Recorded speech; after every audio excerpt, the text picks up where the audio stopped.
She is a danger to her own children. My ex-husband did not even look at me when he said it. He said it to the judge, to the court reporter, to the bailiff, to the air in that wood-paneled room like I was already gone, like I was already a footnote.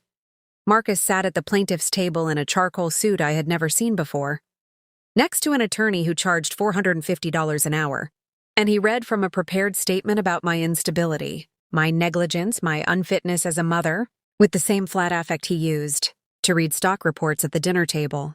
I sat across from him and did not move. My name is Claire Whitmore. I am a 34-year-old forensic child psychologist. My job is to walk into custody disputes, interview children, read behavioral patterns, and tell courts the truth about what is happening inside a family when the adults are too busy lying to each other to notice the damage. I have testified in 200 cases. I have trained police officers on how to detect coach testimony in minors. I have written the assessment tools that family courts in 4 states use to determine parental fitness. Marcus had just asked a judge to declare me an unfit mother using the language I invented. I looked at my hands flat on the table in front of me and made one decision. I was not going to defend myself. I was going to document him. To understand why Marcus thought this would work, you have to understand what I call the reflection trap. It is a dynamic I have written about in 3 peer-reviewed journals, though I never imagined I would one day be living inside my own case study. The reflection trap works like this. You spend years building someone up. You become their mirror. You reflect back their best self so consistently that they begin to believe the reflection is them and the mirror is just furniture. When the mirror finally walks away, they do not grieve the relationship. They rage at the object, because furniture is not supposed to have opinions. Furniture is not supposed to leave. Marcus was not a monster when I met him. That is the part that makes this story complicated and the part I will not let myself forget. Because the moment I make him a monster, I stop being a scientist and start being a victim. He was brilliant, charming, architecturally handsome, and profoundly empty in a way that I recognized immediately and chose to ignore because I was 27 and confusing emotional hunger for depth. He needed an audience. I became one. For 8 years, I organized my professional credibility around his comfort. I turned down a department chair position because it would have required us to relocate, and Marcus had just made partner. I published under a hyphenated name because he felt my maiden name on journal covers made him feel invisible. I scheduled my patient sessions around his golf games and told myself that was partnership. The children came. 2 of them. Ella, now 7, and Thomas, 5. And something shifted in me the moment I held Ella that had nothing to do with Marcus at all. I stopped being a mirror. I became a window. I stopped reflecting his life and started looking through the glass at my own. He felt it immediately. Narcissists always do. The divorce filing came on a Tuesday morning while I was packing the children's lunches. He had been planning it for 4 months. I know because I found the consultation receipts later. He had been building the case against me while I was cutting the crusts off Thomas's sandwiches. The cruelty of the timing was not accidental. It was architectural. I want to tell you about the night I understood what I was dealing with. It was 3 weeks after Marcus moved out. Ella came home from her weekend visit and sat at the kitchen table and would not eat. She stared at her plate for 45 minutes, and when I finally got her talking, she told me very carefully, very precisely, using language no 7-year-old constructs on her own, that she was worried about me. She said she had heard that I sometimes forgot things, that I sometimes got confused, that Daddy said I needed help. I am a forensic child psychologist. I know coach testimony when I hear it. I know the cadence of adult language filtered through a child's voice. I know the specific flatness that settles over a child's face when they are repeating something they have been rehearsed to say, rather than something they feel. I held Ella's hand across the table and kept my face completely neutral, and I told her that I was fine and that she did not need to worry and that she had done nothing wrong. Then I put the children to bed, went to my office, opened a new case file, and labeled it evidence. I was not a mother in that moment. I was an investigator, and the subject of my Investigation was the man who had spent 4 months coaching my daughter to testify against me. I started documenting everything. Every pickup, every drop-off, every text message. I bought a journal-grade voice recorder and kept it in my cardigan pocket during every exchange. I noted timestamps, exact language, behavioral changes in the children after visits. I photographed every bruise, every regression, every drawing.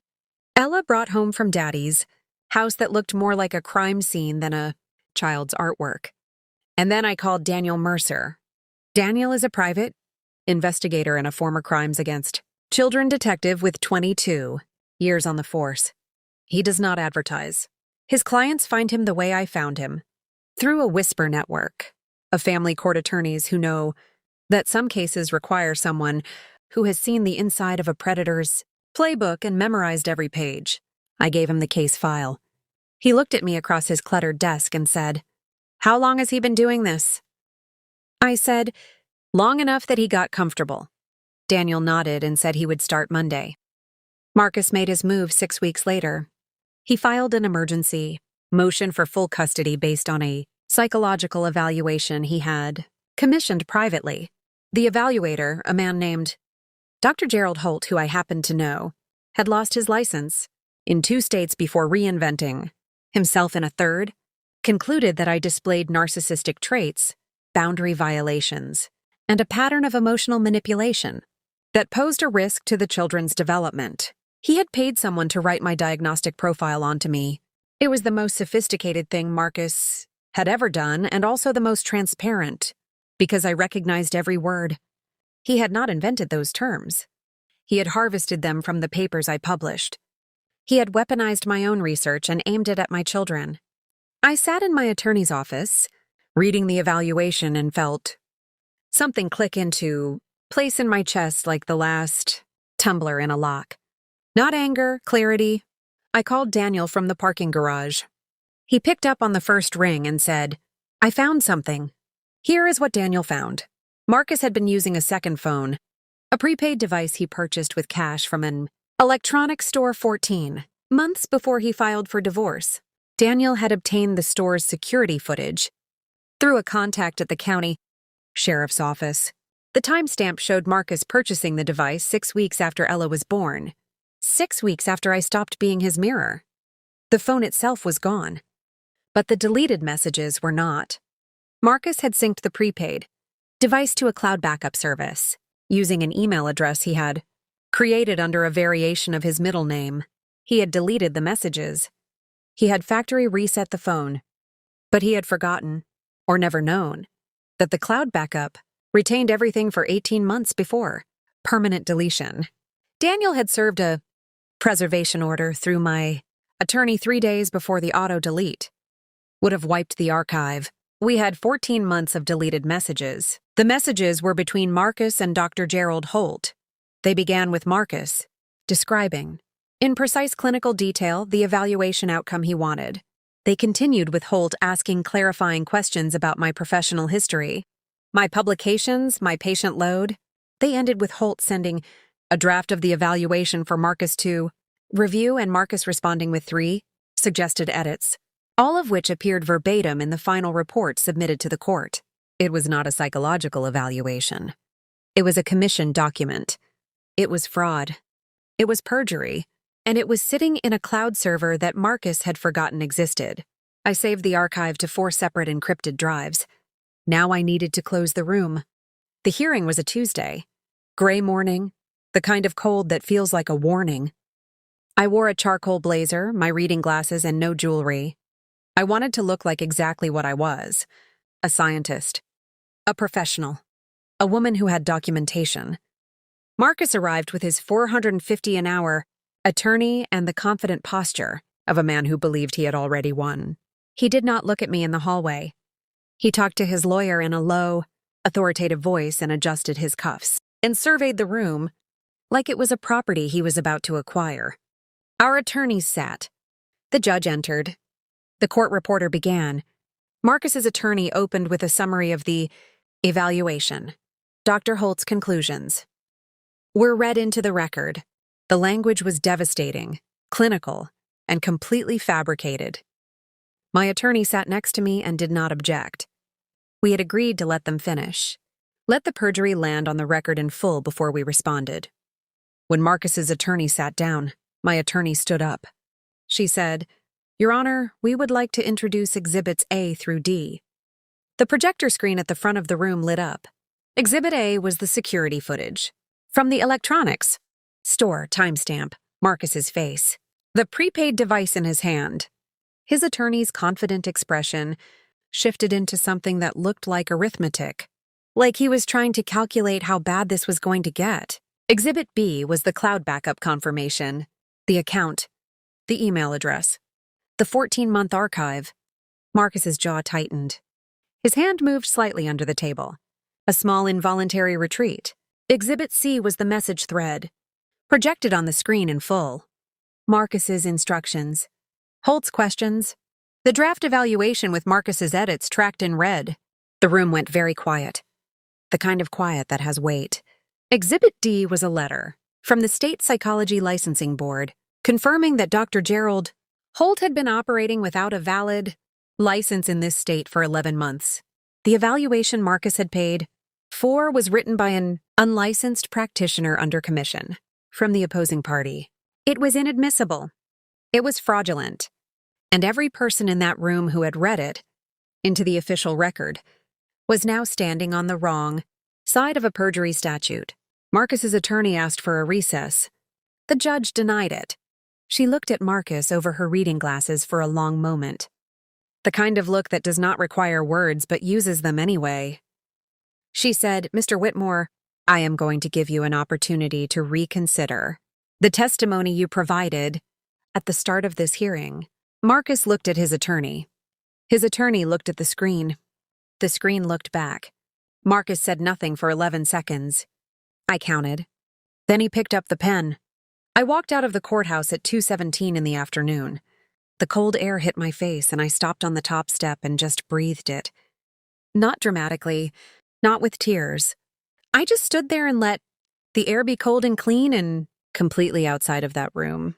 I had full custody, supervised visitation for Marcus pending a fraud investigation, a referral from the judge to the state bar regarding his attorney's role in submitting the fabricated evaluation. Dr. Gerald Holt surrendered what remained of his license 2 weeks later. Marcus's firm placed him on administrative leave the same afternoon. The local legal journal ran a 4-paragraph item about the case. He did not fight it. Men like Marcus do not fight when the audience is gone. They just become very quiet and wait for the next mirror. I moved the children to a house with a yard and a porch and a kitchen that gets morning light. Ella planted tomatoes in the spring. Thomas has a dog now, a ridiculous orange thing named Biscuit, who knocks over the recycling bin every Tuesday and makes Ella laugh so hard she cannot stand up. I go to work. I come home. I make the lunches. Nobody coached my children to say anything. They just talk to me. At the dinner table, in the car, at bedtime, they just talk. And I listen. And it turns out that is all a mirror ever needed to do. Just be still and let the people you love see themselves clearly. I am alone now in the sense that I no longer have a partner. But I have never in my adult life felt less lonely. I wake up in a house that is exactly as loud or as quiet as I choose. My name on my publications is my name. The chair of my department is me. Marcus took 4 years from me. The cloud server gave them back in a 14-month archive with timestamps. Have you ever had to become the detective in your own life just to protect what mattered most? Tell me in the comments. And if you are reading this from somewhere it is late and you are trying to figure out your next move, tell me what time it is there. I want to see how far this story travels.